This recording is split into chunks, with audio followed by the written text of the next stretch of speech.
My name is Jillian Parekh, but my friends call me Jill. I'm a lover of all things orange chocolate. Think One Tree Hill is way better than the OC. And as a person who stutters, I strive to empower women with invisible disabilities to go after their dreams, just like I did. I'm a mindset coach specializing in imposter syndrome, helping women overcome their inner imposter with my master's in psychology and my certification in neurolinguistic programming, hypnosis, EFT tapping, and time techniques. And this is the From Imposter to Empowered podcast.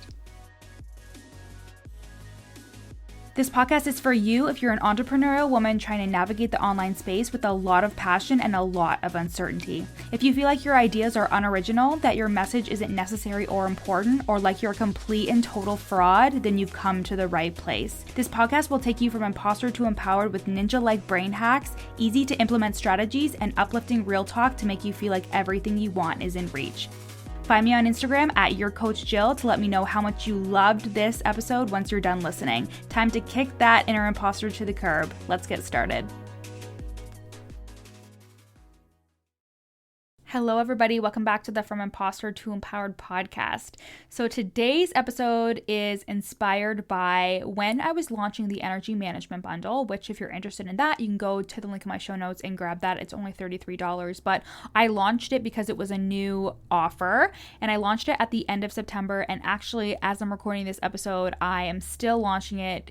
It's the weekend though, so I'm just relaxingly, is that a word? Relaxingly launching it, and it's going to be over tomorrow. But it is an offer that is always going to be $33, and I just technically launched it because it was a new product. Regardless, I was thinking about energy and thinking how important it was for us to be energetic and feel good because it helps us maintain our businesses, helps us move forward, and helps us with our motivation when it comes to our business. And the main reason why I created the energy management bundle is because I found that as I started working with more and more one-on-one clients I was on calls with and stuff like that, not necessarily just one-to-one people, but mostly those were really draining me. I was really taking on the energy of other people, and I didn't know a ton about energy management or protecting or preserving my energy when I first started out.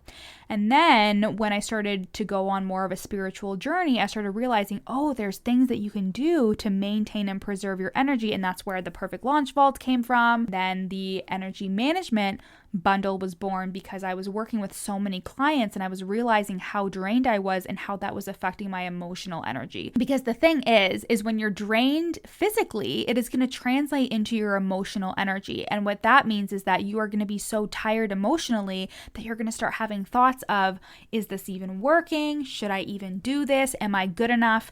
And this raised the topic for this podcast episode because I talked about it with a couple of other people. And I was talking to them about, I think it was actually specifically some clients. I was talking about how important it is that we preserve and maintain our energy, especially when it comes to one-on-one clients, because I realized how impactful one-to-one clients can be on our self-esteem, on our worthiness, ultimately as a coach, or even if you're a VA or a Pinterest manager or whatever.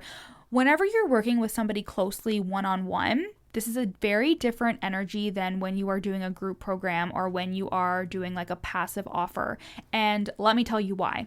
When you are working at a high level with somebody, so let's say usually when it comes to you building out your product suite, you're going to have lower offers. And usually the more high touch offers are one-to-one or a mastermind or something like that. And those people get the most of you. They get everything of you. They get your best strategies. They get your best tools. They get your time and they get you. They get the best of you.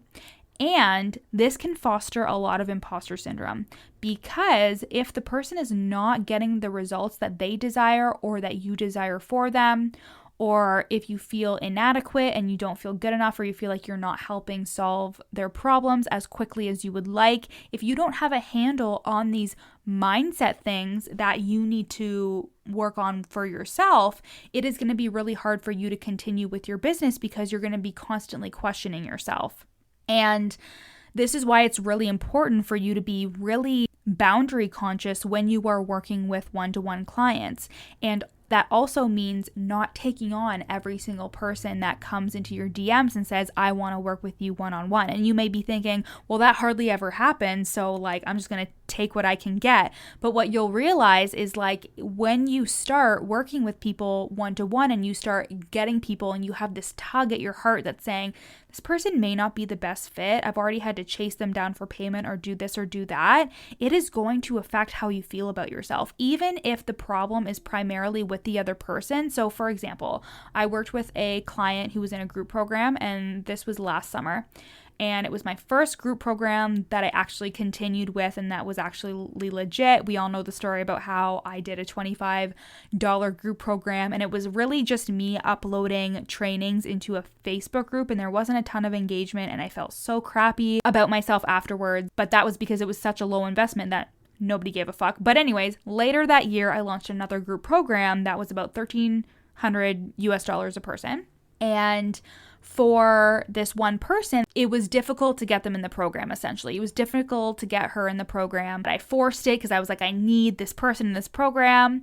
But she got in, and she had all these stories around money and everything, and she ended up having to leave the program because she simply was not paying me. And I made that all about me. I made it mean that my business wasn't good enough, that my program wasn't good enough, that she wasn't getting what she needed, or else she would be investing in me and she would think it was important. I made it mean so many different things, when really it was the result of her experience and the impact that she was having on me, and it really had nothing to do with me because there were other people in that program who were getting amazing results.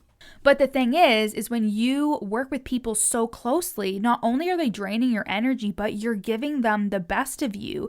You're thinking to yourself, this person has all of me, I am doing my best, and if they're not getting results, then I must not be good enough. You're making it mean something about you. And that is why, again, it's so important to have boundaries around who you work with so closely, and that's why people charge so much to work with them at such a high touch point. I never understood this until I started really seeing the results and taking on more one-to-one clients in the beginning of this summer. So around like April-ish is when I started working with a bunch of them. So I had like 5 or 6 at a time, I think, like one-to-one clients that I was meeting with every single week. And I was so exhausted because I was mentally fighting myself, being like, am I doing a good job? Am I good enough? Am I doing this? Am I doing that? And if you're surprised to hear me talking about that because you're always like, wow, you always sound so confident and like you always have your shit together and blah, blah, blah. The reality is we always are just throwing spaghetti at the wall, doing our best and trying our best, and we still can have times where we don't feel good enough and don't feel worthy enough. And I know that when I started out with all those one-on-one clients, I really had to fight with myself mentally, and it was exhausting and draining for my energy because I was working with people so closely. And the mindset work is something that is difficult, it takes some time, and it's not for everybody. And I am happy to say that each person, I've gotten something out of it, and it's been amazing, and I've gotten amazing testimonials. But there have been times where I've worked with people closely and they haven't gotten the results because they haven't put the work in, the investment was too low for them to be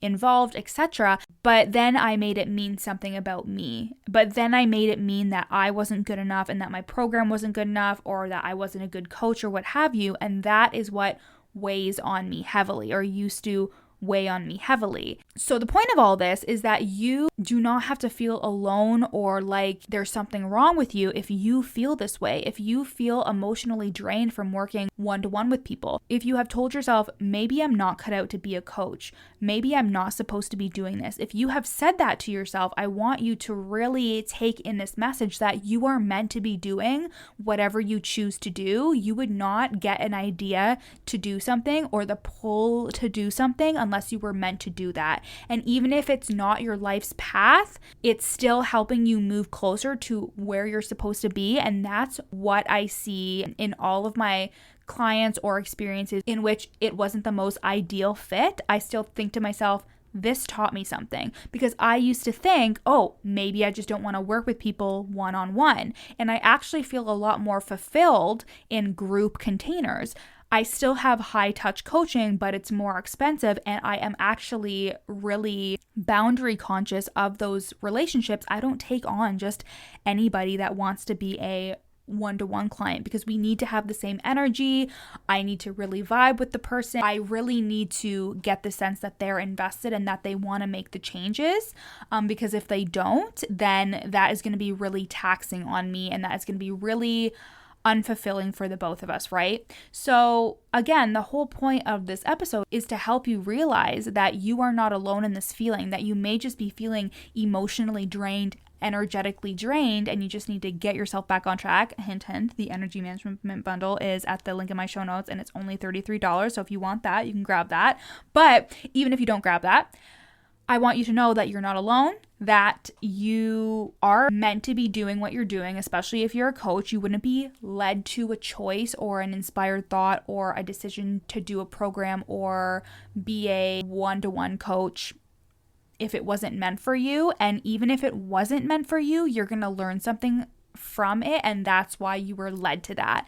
And to be conscious that those imposter syndrome thoughts are not you, it's just probably you feeling drained emotionally and energetically, and to reset yourself and know that this means you just have to set healthy boundaries around one-to-one clients and people who come into your space, because you do have to be conscious of that, because it's going to impact you by way of energy. It's going to impact you by way of draining you emotionally, and then those negative thoughts are going to come in, and you're going to start thinking to yourself, well, I guess I must not be a good coach because I didn't get results for this person, when that's not true. Everybody is a unique situation, and you can't help somebody that doesn't want to be helped. And I know if you're doing the work, if you have worked on yourself and you have the purest intentions, that people are going to get a result.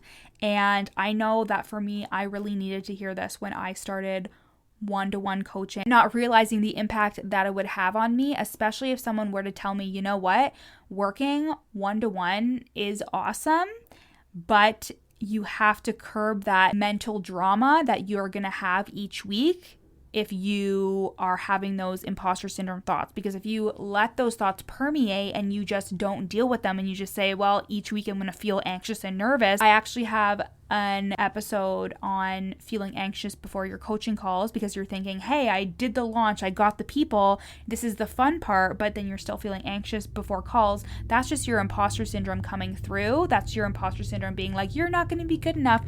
But that's not you. That's your imposter syndrome thoughts coming in and trying to bring you down, keep you small. And the same thing goes for feeling your energy being drained and your emotions being all over the place because you're working with one-to-one clients, and the thoughts that you're telling yourself are not true. You are meant to be here. You're meant to be a coach, and you have to work on maintaining and preserving your energy. And that means really healthy boundaries, getting yourself into an abundant and confident state before your calls, grounding yourself, protecting your energy, and almost debriefing with yourself after calls, talking to your coach, and really knowing that sometimes we create stories around somebody else's results and stuff, and we always make it mean something about us. But the reality is the results that people get, the stuff that goes on in their head and their life, is a direct result of them and not you. And if you are doing the work, if you're showing up for them, if you are getting feedback from them and doing your best,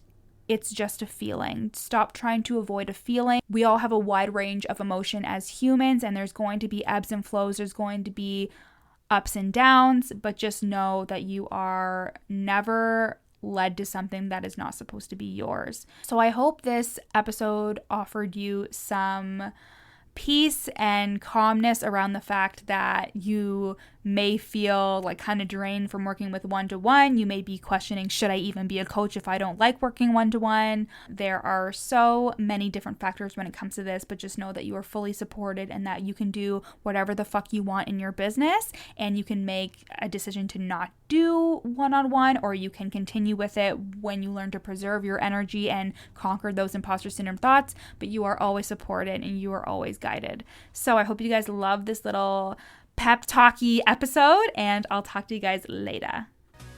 Thanks so much for listening to the From Imposter to Empowered podcast. Leave a review so I can continue to make amazing free content for you guys. And speaking of free content, you can go to the link in my show notes and download my free 30-day journaling prompt workbook to help you overcome your inner imposter and attract the abundance you deserve. And finally, screenshot this episode and share it to your Instagram story, tagging me at YourCoachJill so I can share it on my page. See you next time.